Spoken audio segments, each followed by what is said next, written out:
Hello, today I have the pleasure of speaking with Daniel Crooks. Daniel is a really significant contemporary artist working predominantly in video, photography and sculpture. He's widely known for works that capture and alter time, motion, and which manipulate digital imagery as though it were physical material. His work is held in numerous public and private collections. He's exhibited prolifically in Australia and abroad. Most recently, his work was included in the 2021 Tarawara Biennial and in the 2021 Asia Society Triennial in New York.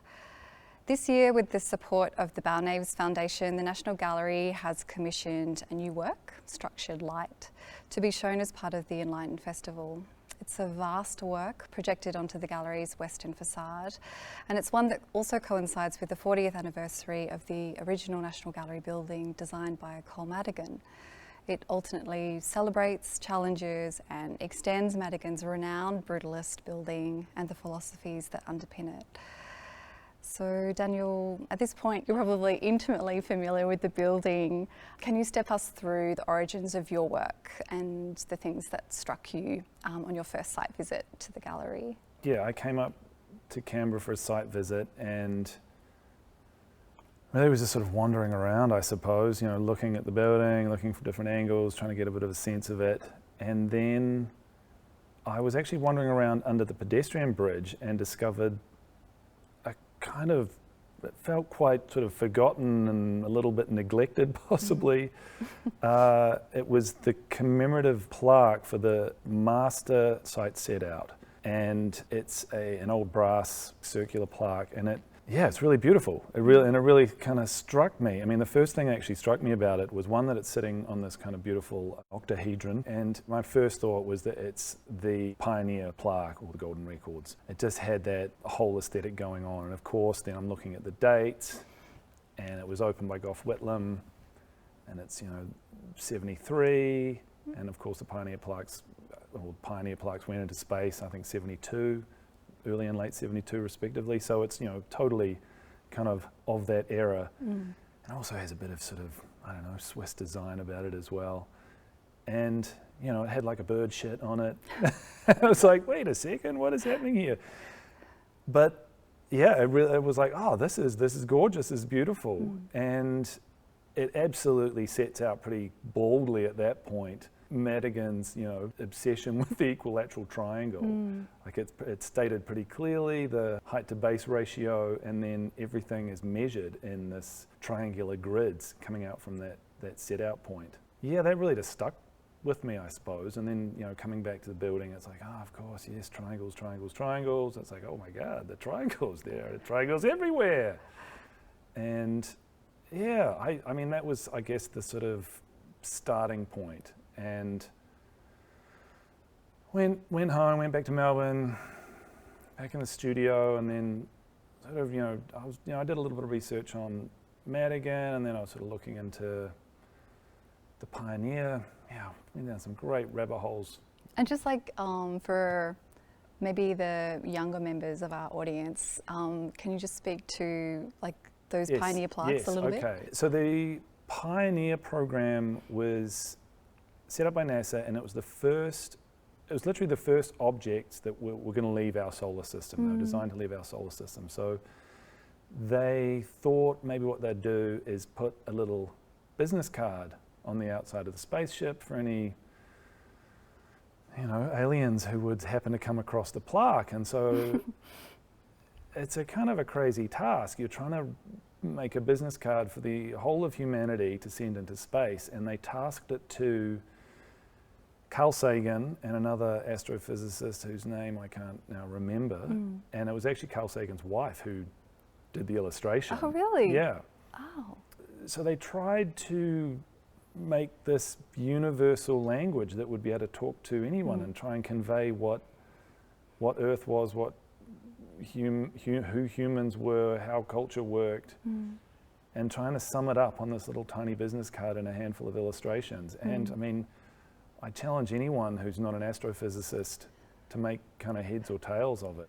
It's all about these sort of elemental, fundamental givens of the universe that theoretically everyone would understand that, that helium is the smallest element we have, and then the wavelengths of those, and use that to measure things, and then the pulsars that then point to where Earth is. Okay, so maybe not so universal, really. Well, yeah, it's sort of a crazy thing. It's like, but it's great because there are a few people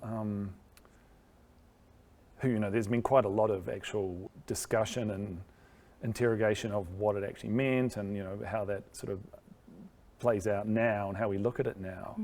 But, you know, there's a lot of stuff just even about the way that the humans are portrayed on it. The fact that, you know, the guy has his arm sort of held up, and the idea is that it, you know, it's showing kind of the opposed thumb and the opposed digits. But, you know, it's like, well, what would aliens just assume that people always, you know, had an arm sticking out like this? Or I mean, there's no reference to what way is up or down, or even, I mean, this line drawing as a construct. It's just kind of like, well, there's a lot of basic stuff there that's some pretty big assumptions. Yeah. Okay, so from that point and that kind of correlation temporally between the announcement of the construction of the National Gallery building, the kind of synchronicity between the line drawings that you saw on the plaque and the pioneer plaques, the allusion to universal languages that, you know, was something also Madigan really kind of believed in terms of architectural languages. Absolutely. I mean, following all of this kind of stuff, all of this initial thinking, you subsequently spent quite a lot of time in the Madigan archive itself, part of which is held in the National Gallery Research Library. So, you know, following all of that, what did you discover in that archival context? Oh, well, it was an absolute treasure trove going through the archive. I mean, yeah, just, I mean, some of Madigan's hand-drawn plans, and just some of, I mean, it was quite good actually seeing almost like the original artwork for some of the illustrations and diagrams that has, you know, then been used in publications, and sort of being able to see the original. It was like, oh my God, these are so cool. Yeah. And it became pretty apparent that Madigan was, you know, quite the sort of geometry nerd. His belief in that kind of universal language of geometry and a kind of harmony and almost like a sacred geometry. Like he definitely referenced quite a lot of that sort of action. You know, I took all that on board, and I particularly took on board, the line drawing. And I was also at the time working on a machine, like a drawing machine. And so that kind of played into it quite considerably as well. So I was quite, you know, I was looking a lot at line drawing and the mechanics of line drawing and the sort of underlying kind of code or maths of line drawing. When it gets to the sequence that includes the drawing machine, people always describe it as mesmerizing. Yeah. It's a very kind of elegant thing, but actually for someone who doesn't know very much about coding, like myself, how do you actually code the machine to draw the drawings? Because in some cases you seem to have inputted Madigan's drawings into your own kind of machine and the work proper. I mean, part of my trying to understand Madigan's geometry was trying to reproduce it, and so I spent an inordinate amount of time. I can show you the spreadsheets. Yeah, I mean, you know, I love a bit of trigonometry and, you know, any excuse to go there. But it was quite fascinating actually trying to unpack particularly the triagrid, which is his sort of, what is it? It's calling card. It's like a space grid, for the ceilings. And yeah, it's quite tricky. It's like, it's like, wait a second, that's not quite as intuitive as I thought it would be.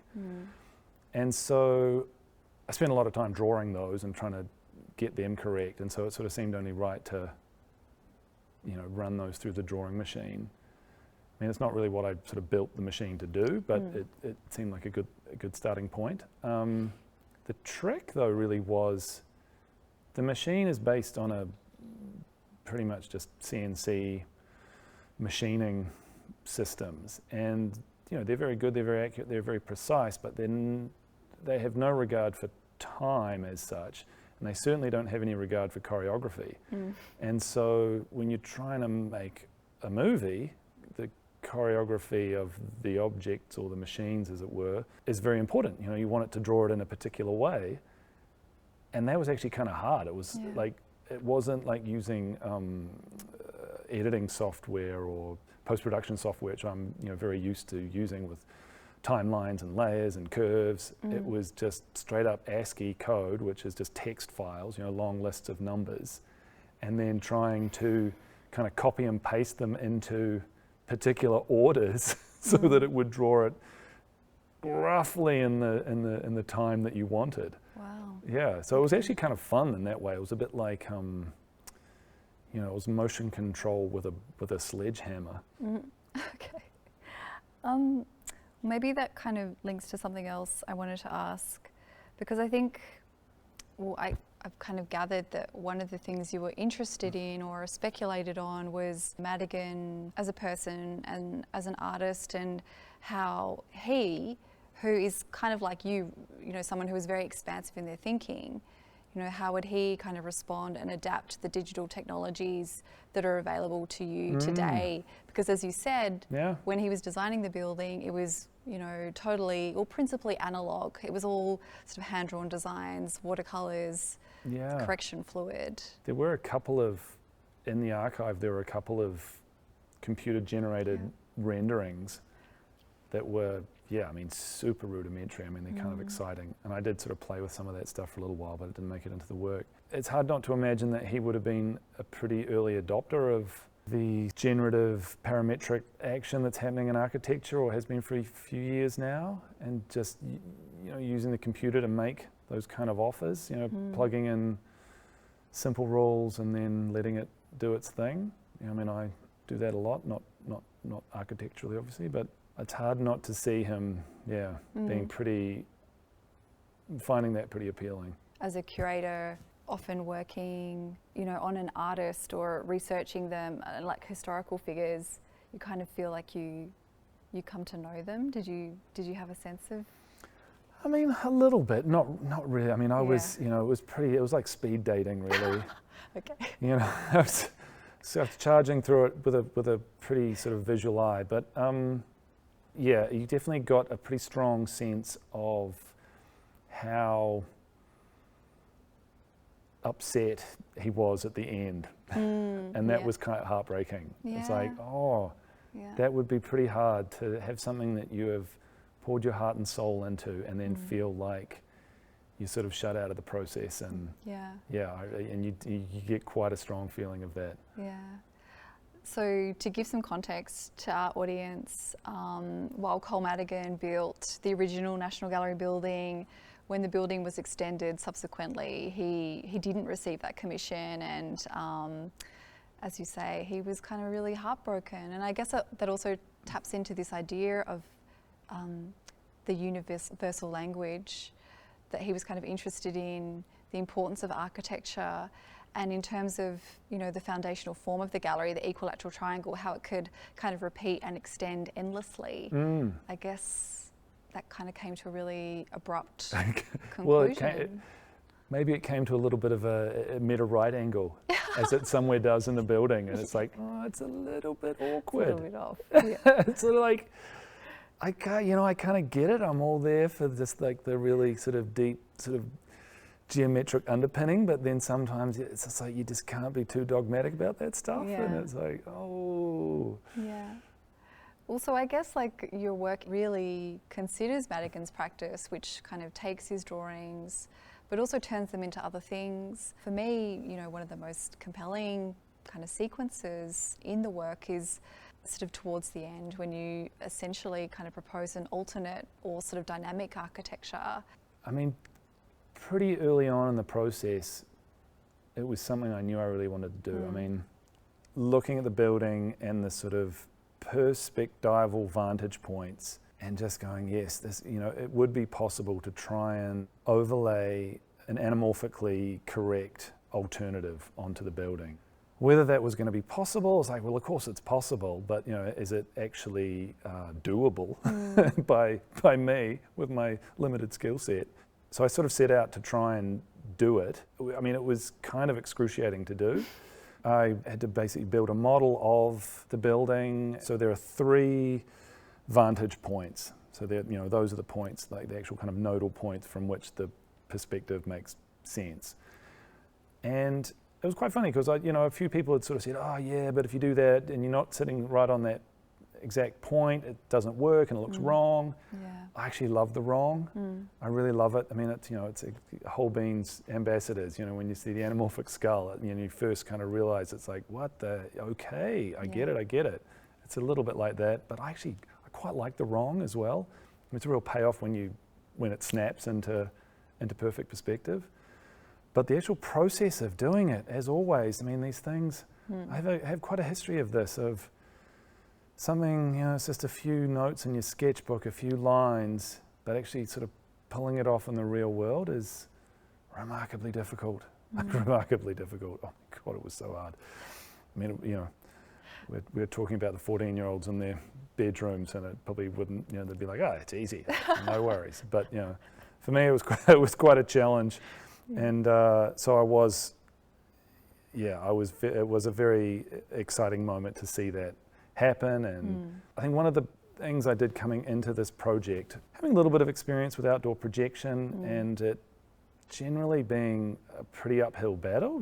Most of the time you're really just trying to fight to even get something close to what is on the screen, on your screen on the wall. Walls generally aren't great projection surfaces, there's ambient light, yada, yada, yada. And so I came into this one really going, okay, I'm going to play to the strengths of outdoor projection. And I think also all my kind of brutalist research really helped with that as well. It's like, no, just go hard, be honest to the materials. And I don't know, subtlety is not rewarded, I think was part of my mantra. Yeah. And that kind of carried over into the editing as well. Like, there are no fades in the entire work. It's just hard cuts. Everything's hard. Everything slams into itself. I was very happy to see that most of my guesses proved to be right. I was like, yes, that does work better. Well, yeah, I guess like one of the reasons I really admire this work is because, as you were saying, it's as tough as it is really beautiful. And like for me, it kind of operates between these twin interests of Madigan's that are perhaps also interests of yours, of brutalist architecture, which is so emphatic, and then these sort of more ethereal ideas about sacred geometry. And I think the sound, which is composed by Byron Scullen, one of your kind of long-term collaborators, like really kind of feeds into that and enhances that. The sound is so important. I mean, I always talk about sound being the emotional dictator. Yeah. It's what makes you sort of feel about what you're looking at. And I was really clear in how I wanted it to be. I really wanted it to be brutal. I definitely want, so the moments when you have those real kind of structured light patterns are incredibly abrasive. Yeah. But they're awesome. They're so good. And then you want to contrast that and have some moments of beauty, the sublime. I mean, Byron and I have been working together for years. We have a great dialogue. It can all get a little bit last minute, but we do have a really good dialogue, and I think it's great. It's awesome. It shows. The sound, I think, just like totally brings it together and enhances all of the thinking and the way it plays out. And I guess, maybe just finally, so much of your work is about time or relates to time. Is that focus kind of present in this work, which in many ways feels really different and distinct from your past practice? No, absolutely. I mean, I think I did take that on a little bit as I guess coming back to Madigan's sort of experimental approach, I did kind of approach this commission as kind of an experiment, and it really was sort of to answer some of the questions I had about, large-scale outdoor projection and projection mapping, and whether I had some answers for those. Temporally, I mean, there were a few elements that I was particularly interested in early on that didn't quite sort of make it into the final cut, but coming back to the beginning really with Pioneer, that little spaceship, or both of them, are on literally multi-billion year journeys. Yeah, amazing. Into space. I think I think the first one reaches the nearest star in something like 3.5 billion years. So the chances of that plaque being delivered, to its first reading could be 3.5 billion years away. But I do really love the idea of whoever does encounter it looking back at us, and on the plaque it's all about these, there are these sort of radiating lines, but they're not actually radiating, they're pointing back towards that single point. And I've sort of used that a little bit in the work to point to where you need to stand to get that correct perspective moment. Yeah. But I also like there's a final little, almost like a little Easter egg at the end where you see the sort of Pioneer heading off into space and the telemetry coming back. I mean, there was a great moment when we got the last signal. That's it. It's like no more. Yeah. You don't hear from them again. And I do kind of love the idea of that. I mean, cosmological time. That's super deep time. When is that going to have it? When will that little Pioneer ship have its first encounter? Will they come looking for us? Will the National Gallery still be here? Who knows? Thank you, Daniel. It's such a complex, loaded, beautiful, tough work, and it's been such a privilege to see it develop. So thank you, and I hope everyone watching can come and see the work, which will be presented at the National Gallery between the 4th and the 14th of March. Thank you. Thank you, Elspeth, for all your help and incredible support as well.